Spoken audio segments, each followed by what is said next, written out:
աշխատանք այստեղ կայանում է կոնկրետ նմուշառումը, գնում եմ դաշտ, վերցնում եմ հող, բերում եմ լաբորատորիա նախնական մշակում եմ, հետո արդեն քիմիկոսները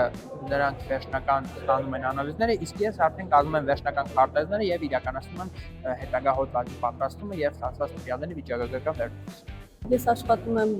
որակական հետազոտությունների մեթոդներով, հիմնականում անում եմ հարցազրույցներ, ֆոկուս-խմբային քննարկումներ եւ դիտարկումներ։ Ես զբաղվում եմ սենսորային համակարգերի հետազոտությամբ, գազազգային հատկություններն եմ չափում, ուսումնասիրում ենք սարքերից ստացված արդյունքները, ձևակերպում եմ հոդվածներ, ընդհանուր ինտեգրված եմ խմբի աշխատանքներ։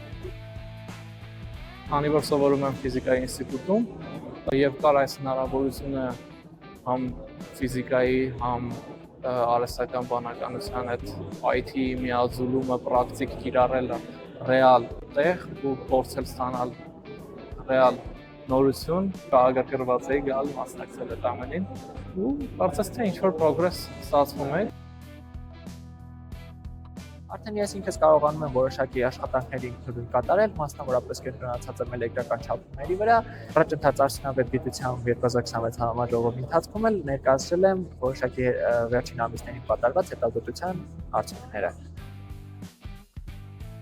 Լավ հնարավորություն է թե երիտասարդների, թե ավելի ավագ սերնդի համար ծանոթանալ հարակից գիտություններում կատարվող նորությունների մասին, ինչպես նաև տերմի կապեր ստեղծել եւ հետագայում շարունակել այդ կապերը ամրապնդելով գիտության այլ ոլորտներում նույնպես։ Այսպիսի գիտաժողովների մասնակցում եմ առաջին անգամ եմ ունեցել նմանատիպ ելույթ, ներկայացրել եմ իմ աշխատանքը, նաև ներկայացրել եմ իմ աշխատանքը պոստերային տեսքով։